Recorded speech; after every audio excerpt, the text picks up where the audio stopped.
Cześć, witam Was Energik w kolejnym odcinku. To było grane Console Edition i dzisiaj gra taka troszkę dla mnie niespodzianka. Gra niespodzianka, zaraz powiem dlaczego. Jest to Eternal Darkness Sanity Requiem w wersji na GameCube'a. Gra tylko pojawiła się na konsolę Nintendo GameCube, a szkoda. Jest to survival horror. Jest to survival horror, słuchajcie, o którym właściwie nic nie wiedziałem. Znaczy, gdzieś tam ten tytuł mignął mi w jakichś zestawieniach najlepszych horrorów, ale nigdy za bardzo się tym nie interesowałem i jakoś mi tak to umknęło. I dopiero w 2016 roku skończyłem w tą grę grać. Po 14 latach od jej ukazania się na rynku postanowiłem po nią sięgnąć. I to jest, słuchajcie, bardzo fajne uczucie, kiedy odpalasz grę, o której nic nie wiesz i nagle ta gra okazuje się tak niesamowicie dobra, bo Eternal Darkness jest grą niesamowicie dobrą, aż się dziwię, że nikt do tej pory jeszcze nie próbował zrobić jakiegoś remake, znaczy może inaczej, próbował, ale historia jest dosyć dramatyczna, próby wskrzeszenia tej gry, a sam tytuł jest wyjątkowo, słuchajcie, udany, z paroma motywami, w których w grach się nie spotyka, a są one naprawdę bardzo, bardzo dobre. No i muszę przyznać, że wiecie co, no grałem i byłem cały czas wow, jaka ta gra jest dobra, jak w ogóle, jak ona jest świetna. Gra zaczyna się, kiedy będę się tutaj posiłkował niestety moją komórką i Wikipedią, ponieważ zaraz powiem zresztą dlaczego. Może od razu powiem, ponieważ gra jest wpisana w Księgę Rekordów Guinnessa jako survival horror z największą liczbą postaci grywalnych i nie sposób je po prostu wszystkie spamiętać. Postaci jest dokładnie 12. Wcielamy się, gra się zaczyna, kiedy Aleksandra Roivas przybywa do opuszczonego, właściwie nie opuszczonego, do domu, w której zamieszkuje jej dziadek, zamieszkiwał i został on zamordowany. No i przybywa zbadać tą tajemniczą sprawę. I to jest właściwie taki początek, taki zawiązanie akcji. Tak? W domu okazuje się, że jej dziadek poumieszczał w różnych częściach tej rezydencji kartki z tak zwanego Tome of Darkness, z takiej książki oprawionej w ludzką skórę i w ludzkie kości, w której są zapisane historie 12 różnych postaci, z których każda z nich w jakiś sposób zetknęła się z takim prawiecznym, z pradawnym złem, które chce opanować świat. I tutaj trzeba przyznać, że ta fabuła jest mocno tak zahaczająca o prozę Lovecrafta. Tak jak wspomniałem wcześniej, gra dzieje się, w grze mamy 12 głównych postaci, jednak te 12 głównych postaci żyją w różnych okresach historycznych. I przez te różne okresy historyczne będziemy zwiedzali tak naprawdę tylko 4 lokacje, ale tak jak powiedziałem, różne daty odwiedzin danego. Tu będę musiał się niestety posłużyć Wikipedią z tego względu, że nie pamiętam dokładnie, które postacie występują w których czasach, a jest to dosyć istotne. A więc mamy na przykład rzymskiego centuriona, który chyba w 52 roku przed naszą erą rezyduje. Dajcie mi sekundę, tylko sobie to znajdę. Mamy tancerkę, nie wiem co się mówi, z plemienia Kmerów czy coś takiego, która porusza się w 1150 roku naszej ery. Mamy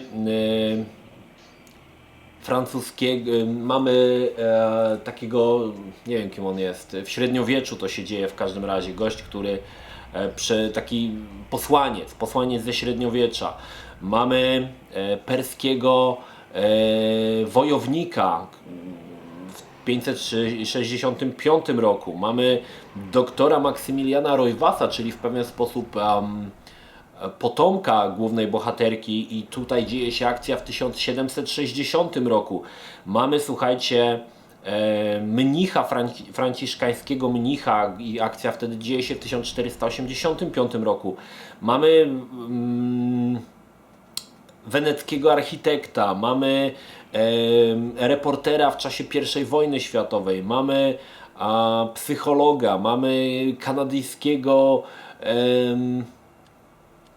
strażaka z 1991 roku. No wszystkie te postacie, trzeba przyznać, że rozpiętość tych okresów historycznych, jak i różnych postaci jest niesamowita, ale wszystkie te postacie łączy ten Tome of Darkness. Każda z tych postaci zetknęła się z tym Tome of Darkness i każda w jakiś sposób zetknęła się z tym pradawnym złem. W większości wypadków, no tutaj taki niewielki spoiler, większość tych postaci kończy źle, ale w jakiś sposób zawiązują jakby całą tą fabułę. I to jest, muszę przyznać, że to jest bardzo fajne, że jest aż tyle różnych postaci. Przyznam szczerze, że ogrywając kolejny chapter byłem bardzo ciekawy, gdzie mnie znowu rzuci, w jaki okres historyczny, jaką postacią będziemy grali. Warto jeszcze zwrócić uwagę, że każda z tych postaci ma różne umiejętności, tak? Na przykład perski wojownik dobrze walczy mieczem, mamy na przykład takiego lekarza, który potrafi zbadać ciała wrogów i potrafi określić jakie są ich słabe punkty. Także no tutaj to nie jest tak, że każda postać jest tylko różną skórką, ale każda z tych postaci ma określone możliwości. Walka przebiega zazwyczaj, w większości wypadków w tej grze bronią białą, ale oczywiście te postacie, które występują już w tych czasach nowszych, mają też broń palną. I tutaj jest pierwsza rzecz, która dla mnie jest całkowicie i absolutnie genialna. Otóż wprowadzono bardzo ciekawy system walki w survival horrorach. Jak oglądaliście mojego streama z Residenta, pamiętacie, że się strasznie wkurzałem, kiedy już główne postacie powinny doskonale wiedzieć, że strzał w głowę eliminuje zombiaka od razu, ale z uporem maniaka cały czas strzelają im w klatkę piersiową i nie mamy możliwości wycelowania w głowę, aby od razu zabić zombiaka. Mówię oczywiście o Resident Evil HD Remake, no i oczywiście też o Zero. Natomiast tutaj zrobiono coś fantastycznego. Otóż czy walczysz pistoletem, czy walczysz bronią białą, w każdej chwili możesz zalokować się na przeciwniku i wybrać ten fragment ciała, w który chcesz uderzyć. Więc jeżeli atakujecie zombie, możesz od razu pierwszym uderzeniem uderzyć go w głowę i obciąć mu głowę. Często niektóre zombie jeszcze bez głowy chodzą. Możesz obciąć rękę, możesz strzelić w klatę. Bardzo fajnie zostało to zrobione, jest tak po prostu na biało podświetlane, w którą część ciała wroga celujesz. I to jest, muszę przyznać, że absolutnie genialne, słuchajcie, absolutnie genialna sprawa. Zastanawiam się, dlaczego nikt wcześniej na to nie wpadł, bo no to jest po prostu mega genialne rozwiązanie.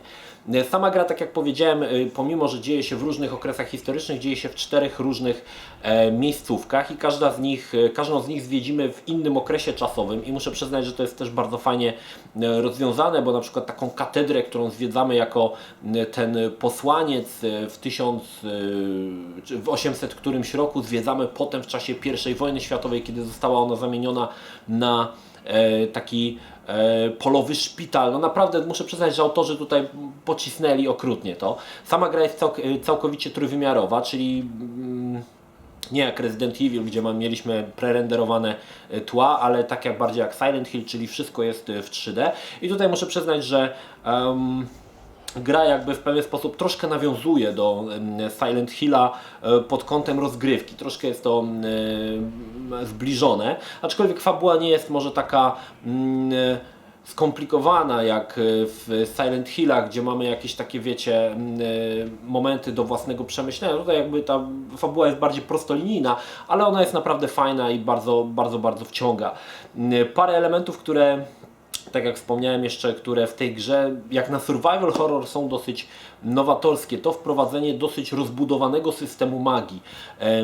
I tutaj muszę przyznać, że tych czarów jest naprawdę dużo, ponieważ każdy czar może składać się z 3 kolorów, niebieskiego, czerwonego, zielonego i w zależności od tego, z jakim potworem walczysz, dany kolor na niego działa. Przykładowo, jeżeli walczysz z zielonym potworem, to działa na niego czerwony kolor. To jest na zasadzie papier, kamień, nożyce, tak? Nigdy nie ma postaci, nigdy nie ma koloru jakby dominującego.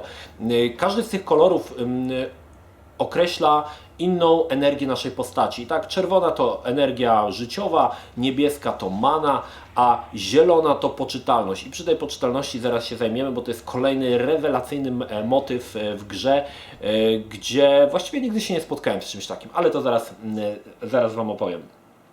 Dodatkowo gra w momencie, gdy zaczynacie, macie 3 możliwe ścieżki do wyboru. To jest też ciekawostka, że grę można skończyć 3-krotnie i za każdym razem spotkacie innych wrogów na swojej drodze i innych bossów. W zależności na samym początku, kiedy jako Centurion Pius wybieracie jedną z 3 esencji. Możecie wybrać czerwoną, niebieską i zieloną. W zależności od tego, którą z tych esencji wybierzecie, cała gra, co prawda fabuła będzie identyczna, ale wasi wrogowie będą inaczej reagowali.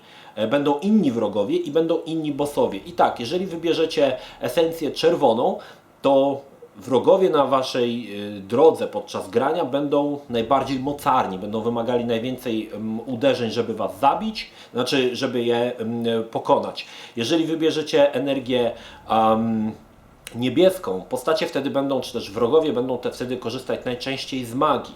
Jeżeli wybierzecie zieloną, w tym wypadku ja wybrałem zieloną, postacie będą Wam odbierały, wrogowie będą odbierały Wam poczytalność. Także 3 różne jakby gry, dodatkowo każdy z tych ma swoich 3 różnych bossów, z którymi się walczy troszkę inaczej, ale tak jak mówię, to jest troszkę też takie mocno iluzoryczne, bo tak naprawdę poza tym, że spotkasz inny kolor wrogów i innych troszkę design bossów, tak naprawdę gra jest dokładnie taka sama, także tutaj to się aż tak bardzo nie różni. Natomiast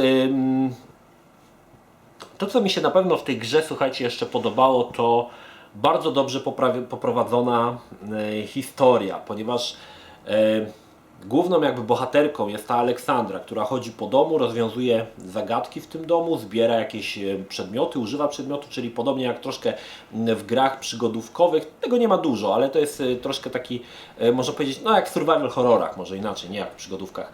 I w momencie, kiedy ona znajduje kolejną część Tome of Darkness, zaczynają czytać i wtedy mamy kolejny chapter, gdzie przenosimy się do jakiejś tam czasowego w czasie przenosimy się i oczywiście gramy daną postacią. I pomiędzy tymi chapterami znowu wracamy do Aleksandry, która ponownie rozwiązuje zagadki w tym domu i ponownie szuka kolejnych kartek tej książki, aby dalej popchnąć akcję. I to mi się też podobało, bo nie dość, że mamy tą główną postać, w której i tą główną oś fabularną, która dzieje się w 2001 albo w 2000 roku, no to mamy jeszcze te oczywiście historie opowiedziane z różnych perspektyw. No i one jakby te wszystkie historie, pomimo że oddziela je od siebie często setki lat, one się wszystkie jakby łączą. Chociaż tak jak mówię, też mi się to podobało, że motywacja poszczególnych postaci jest często różna. Na przykład ta postać, która jest perskim wojownikiem, ona po prostu szuka skarbu, ponieważ chce zdobyć jakąś tam kobietę, tak, która jest taką straszną materialistką i on gdzieś wyrusza na pustynię szukając skarbu. To jest taka motywacja. Mamy jeszcze tego gościa, co dostarcza wiadomości w 842 roku naszej ery i on jakby zostaje zarażony pewnym takim wirusem, który powoli zamienia go w zombie i jego celem jest aby uratować jakiegoś tam ważnego kapłana, tak? Czyli te motywacje poszczególnych postaci są zupełnie różne i to jest właśnie fajne, że śledzimy te historie, właściwie każdy ten chapter to jest taką mini grą, mini survival horrorem, w którym daną postacią kierujemy i która ma własny cel, własne zadanie, aby je wykonać. To jest też naprawdę super. Wracając jeszcze do tej magii na chwilę, tak jak powiedziałem, dosyć jak na survival horror, słuchajcie, to jest naprawdę rozbudowany system, bo tam jest chyba 12 czarów. Każdy z tych czarów może mieć 3 kolory, niebieski, zielony i czerwony i każdy może mieć jedną z 3 mocy. Dodatkową, czyli możemy zrobić słaby czar, średni i mocny. Dodatkowo możemy sami próbować stworzyć własne czary i tych czarów naprawdę jest sporo i one są, przyznam szczerze, że czasami naprawdę no mówię, jak na survival horror, to bardziej taki pasowałoby mi to w RPG. Możemy przywołać na przykład zombie, który będzie za nas walczył, możemy stworzyć jakąś barierę, która będzie nas ochraniała przed atakami wrogów, możemy użyć oczywiście uzdrawiania i tak dalej, i tak dalej. Tych czary, muszę przyznać, że no, w survival horrorach dosyć chyba niespotykane tego typu podejścia, a tutaj bardzo rozbudowany ten moment, ten element właśnie zarządzania magią. No i dochodzimy do tej najfajniejszej części, czyli do poczytalności. Każda z postaci ma określoną poczytalność, którą reprezentuje taki zielony pasek energii. Oznacza to, że im niższy pasek poczytalności, nasza postać się coraz bardziej boi. I w tym momencie gra burzy czwartą ścianę pomiędzy graczem a grą. Na czym to polega? Może to być coś takiego, że w pewnym momencie grasz i zobaczysz blue screen na ekranie. Albo wyłączy Wam się, albo zobaczysz, że jest wyłączony dźwięk i w tym momencie pojawia się ten taki zielony napis mute, tak? Albo ktoś ściszy, albo w trakcie jakiejś konkretnej walki, kiedy walczysz z 3 czy 4 przeciwnikami naraz, nagle ktoś Ci wyłączy ekran. Znaczy ta gra. W tym momencie Twoim przeciwnikiem staje się jeszcze dodatkowo gra. I muszę przyznać, że to jest naprawdę fantastyczny motyw. Chyba najlepszym motywem jest sytuacja, kiedy nagle chcesz zapisać grę, a gra kasuje Ci save'y. Bez Twojej jakby ingerencji po kolei wykonuje czynności, żeby skasować wszystkie save'y. To są takie momenty, kiedy stara się dodatkowo Cię jeszcze przestraszyć. Tak jak mówię, pada ta czwarta ściana i gra zaczyna jakby być Twoim wrogiem. W pewien sposób można powiedzieć, że zastosowano to w walce z Psychomantis w Metal Gear Solid, gdzie też Psychomantis mógł wyłączać dźwięk, mógł chyba przełączać kanały, tylko tutaj jest to o wiele bardziej rozbudowane i tych momentów, one są bardzo różne, tych momentów, kiedy dostajesz postać burzy tą, znaczy gra burzy tą czwartą ścianę jest więcej, natomiast są też momenty, które w pewien sposób wpływają na naszą postać, ale nie burzą czwartej ściany, czyli na przykład wchodzisz do pomieszczenia i nagle idziesz do drzwi, gdzie masz klucz i okazuje się, że drzwi są takie malutkie, a Ty jesteś postacią ogromną, albo schodzisz po schodach i odpadają Ci ręce, nogi, głowa i na końcu giniesz. Albo po prostu pojawiasz się w planszy i nagle pierwszy stwór jakiś się pojawia i zabiera Ci od razu całą energię. I w tym momencie jakby, kiedy dobiegnie końca ta akcja, postać jakby się mamy takie jakby ocknięcie się i stoimy ponownie przed drzwiami, w które mieliśmy, wydawało nam się, że żeśmy weszli. I tutaj tych elementów też jest bardzo, bardzo dużo. One są przeróżnie fajnie zorganizowane. Postać jak zaczyna się też bać, zaczynają ściany krwawić, pojawiają się jakieś dziwne dźwięki, jakieś płacze dzieci, jakieś szepty. No i oczywiście te motywy, które w pewien sposób są takimi ciężko powiedzieć, że oskryptowanymi, bo one nie są oskryptowane, te wydarzenia dzieją się niezależnie od siebie, także nie wszystkie te motywy, które mają Cię przestraszyć, spotkasz na swojej drodze, bo tak jak mówię, jest ich dosyć sporo i one są, muszę przyznać, dosyć pomysłowe. Raz na przykład przejdziesz i nagle staje się, że zamiast po ziemi poruszasz się po suficie, gra jest odwrócona o 180 stopni. O co chodzi? Także tutaj sporo tych elementów, bardzo, bardzo fajnie to zostało pomyślane, no ale to oczywiście, kiedy ten pasek poczytalności spadnie jakoś nisko i wtedy ta postać zaczyna jakby panikować i takie ma różne zwidy.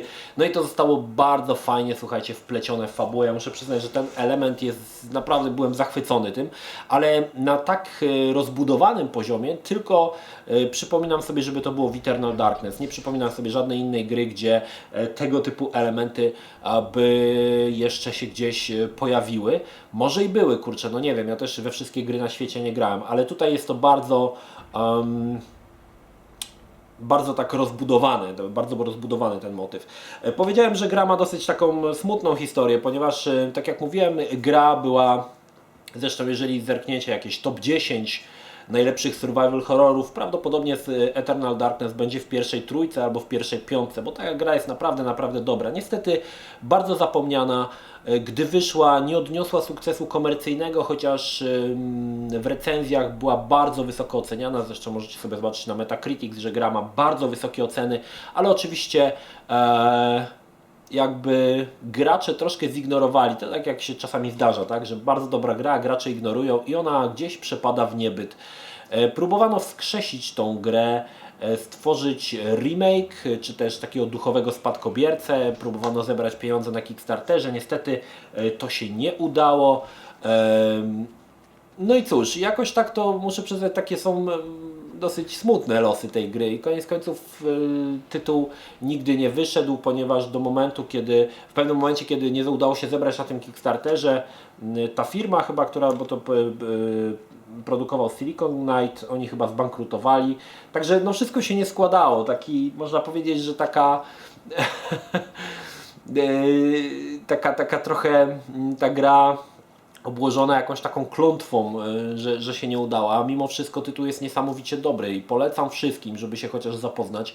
I z takich survival horrorów, to nie jest taki survival horror jak na przykład Resident Evil. Dla mnie survival, taki właśnie Resident Evil to jest taka troszkę troszkę taki hamburger, wiecie, taka rozgrywka szybka, przyjemna, nastawiona na akcję, natomiast Eternal Darkness jest troszkę innego rodzaju horrorem. Tutaj akcja jakby często rozwija się dosyć powoli i trzeba śledzić te wszystkie wydarzenia, żeby wiedzieć, o co chodzi. I to mi się bardziej podobało niż te właśnie takie proste rozgrywki, proste fabularnie Rezydenty.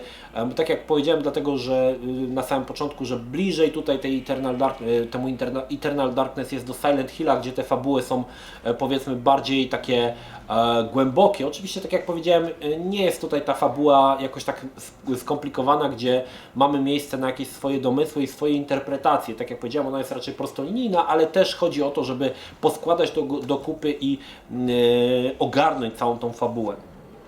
Ja powiem Wam tak, naprawdę byłem niesamowicie zaskoczony, kiedy uruchomiłem Eternal Darkness i tak mnie, słuchajcie, to wciągnęło, jak sporo gier, słuchajcie, zresztą na GameCube'a, ponieważ GameCube i konsole Nintendo są dla mnie całkowicie taką egzotyką, bo nigdy nie miałem, także dopiero poznaję te tytuły i muszę przyznać, że Eternal Darkness ktoś mi gdzieś polecił, czy przeczytałem na internecie, nie pamiętam, i postanowiłem sobie tą grę zdobyć, bo mówię, zobaczę. I byłem naprawdę zaskoczony, jak dobry jest to survival horror. I faktycznie w mojej takich rankingu survival horrorów ta gra plasuje się gdzieś w pierwszej dziesiątce, zdecydowanie. Bo jest to naprawdę bardzo, bardzo dobry tytuł i powiem szczerze, że aż w pewien sposób żałowałem, że nigdy z tą grą się nie zapoznałem wcześniej, że dopiero w 2016 roku, po 14 latach od wydania tego tytułu wreszcie po niego sięgnąłem, ale nie żałuję. Gra jest naprawdę dobra, jest straszna, z niesamowicie fajnymi pomysłami, które rzadko w grach spotkacie, bądź nie spotkacie ich w ogóle i gra się w to po prostu niesamowicie przyjemnie. No ja przyznam szczerze, że jestem zachwycony tą grą i myślę, że jeszcze nie raz po nią sięgnę, bo jest to tytuł naprawdę warty tego, aby sprawdzić go przynajmniej parę razy, żeby mieć jak największy taki ogar odnośnie fabuły.